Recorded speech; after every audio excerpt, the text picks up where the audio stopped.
All right, peace and blessings, family. We have our brother God Kasalu. That's right. That's right. I'm back again, giving you guys a Q&A. I want to thank you guys for all your support. I want to thank you for all the participation and then actually giving the algorithm some of the feedback on by watching the videos. I apologize for talking a little too fast, but it seems that we're working because the algorithm keeping up and it's keeping you guys in the tender mode. But right now, the questions are filling up, and I know you want to have an answer with what's going on. So we have questions that we actually taken from the platforms, and we're going to give you the answers today. All right, all right. So the first question we have is from Peak Knuckle 43 that says, I could be wrong, but no one has a allodial title. The states have colluded to ban a allodial title. If that's true, he's not being truthful.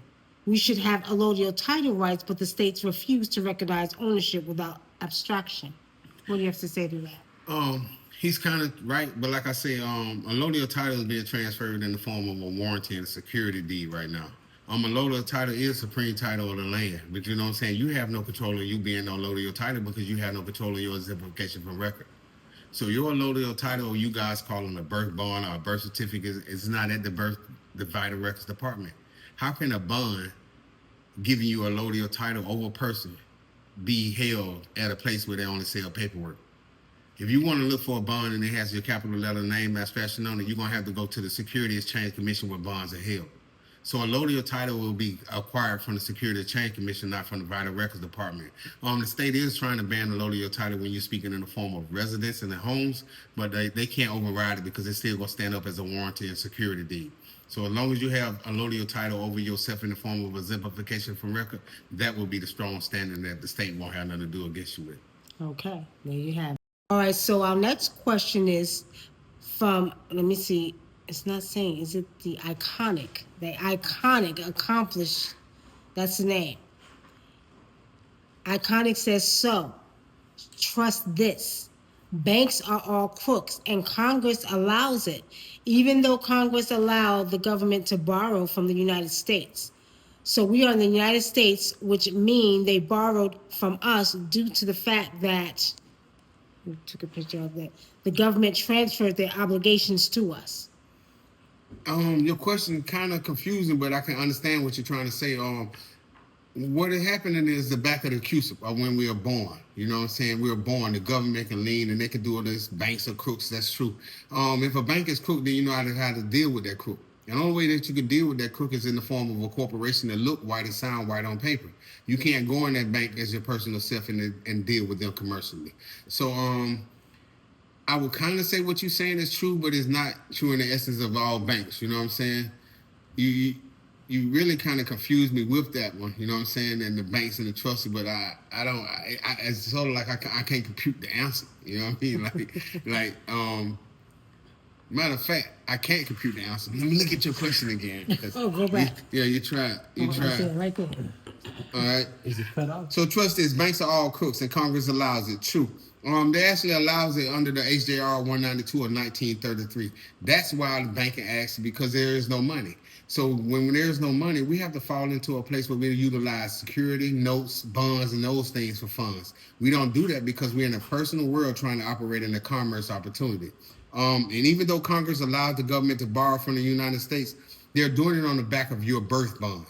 When you are born, you are 8 pounds 9 ounces in 1978. So the government weighed the 8 pounds 9 ounces in 1978. What was 24 karat gold? Then they multiplied that by 10 million, and that's where the bonds start. The government isn't stealing or allowing the banks to do anything except for get money off of the backs of your bond already being created.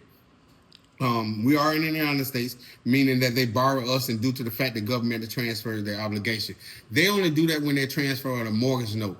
When you buy a home and you try to go back and get your original mortgage, they don't have it. They sold that note, so that's what you were pertaining to. The question asked 3 different things in one, so I was just trying to make sure I got all 3 questions and answered your question in the right way, man. Appreciate you, Compass. Thank you. All right, our next question is, what is a C corporation? It's an entity classification for those who actually for profit. There are 2 types of corporation: S corporation and C corporation. I recommend people doing the S corporation if they have children, C corporation if they don't. A lot of people are afraid of double taxation. I don't be afraid of double taxation because if there's no money to be made, I just have to keep account of it. Then I just report that. There is nothing to run from. I would explain to people to doing a corporation with their children so that you can actually register shares and stock in your children's name, assign them to your children, and now that corporation, which is the S corporation, can become valuable. I would tell you to make your common par value shares $1 a piece and make your company have 1 million shares. That makes your company look like it's already established at $1 million. If you do this right with Article 4 in your Secretary of State for SRC Corp, Dun & Bradstreet will automatically register your company as doing $1.4 million a year with 30 employees. If you utilize this system trick right here, you can be looking at Dun & Bradstreet with your company with 33 employees and $1.4 million a year, and you can use that to get funding. So there's a C corporation, and there's an S corporation, which are the only two corporations I would suggest you use, and not the LLC, not the joint venture or partnership or anything of that. When it comes to corps, it's just the C corporation, the S corporation. I utilize the C. People around me utilize the S, but there's no difference in except for one of them is double taxation and the other one is not. The one pays taxes for itself and its board members. That's why it's double taxation. The other one, it pays taxes for itself and its board members, so there's no other double taxation. It takes care of everything. So that's the only difference between the S and the C. Okay, thank you for that. All right, the next question is from Generation 80s. Well, damn, this person said, who can I really trust to set up a trust? Nobody. Anybody on the internet doing it, you don't need to trust them.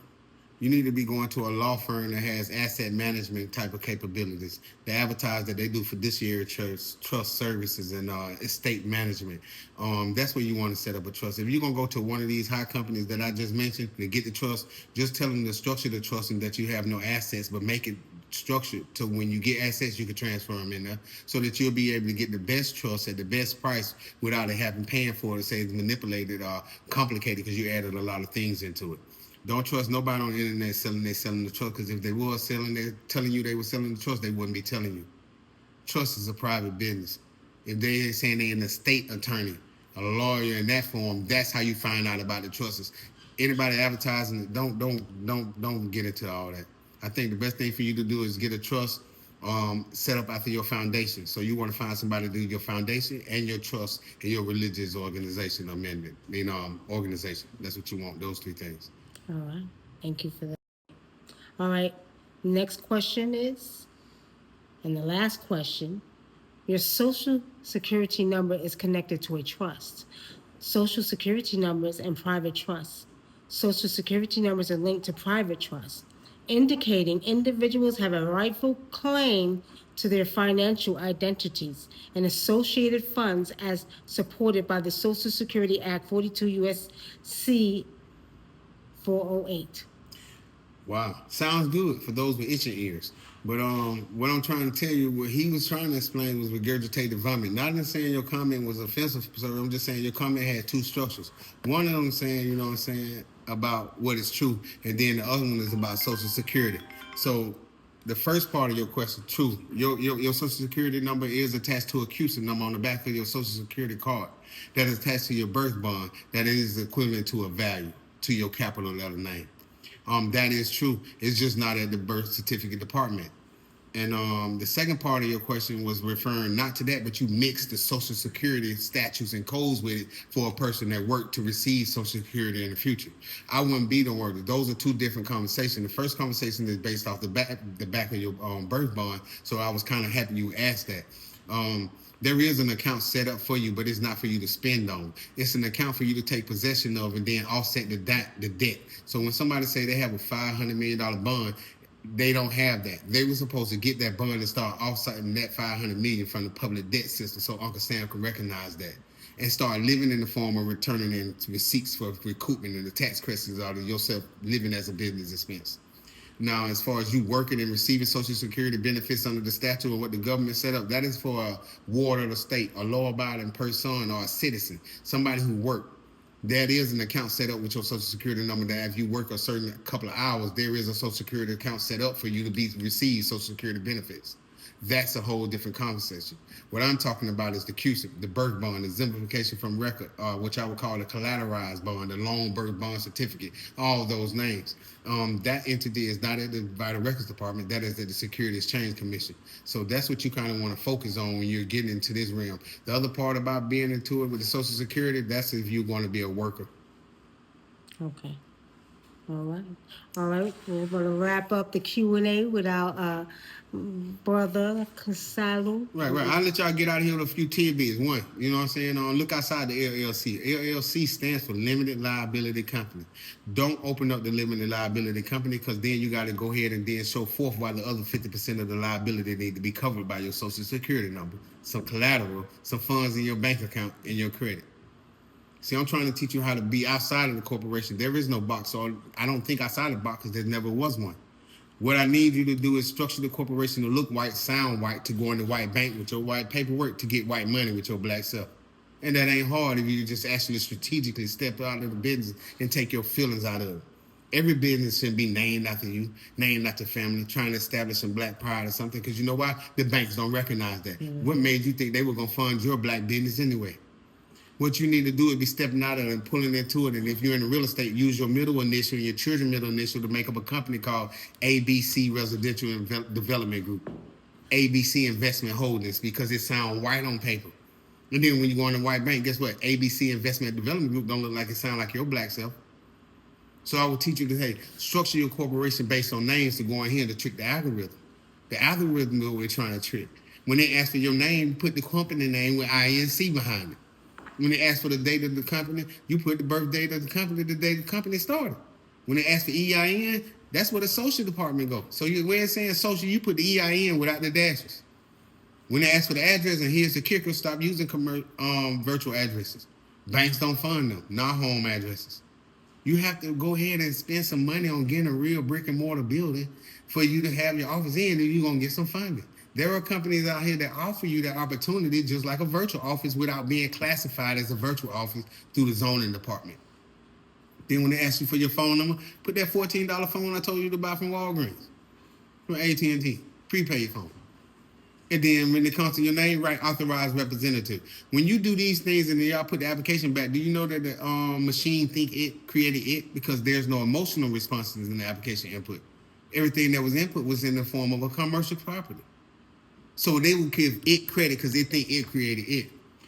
Wednesday, June 18th. Sometimes after 9 o'clock. Y'all might be able to catch me again on TikTok. So I'm asking y'all to tune in, get your paper and pencil, be ready to ask questions, because we're going to make this one of the most engaging times that TikTok going to probably classify. So again, Wednesday, June 18th. Y'all tap in with us, and we'll see you again on TikTok.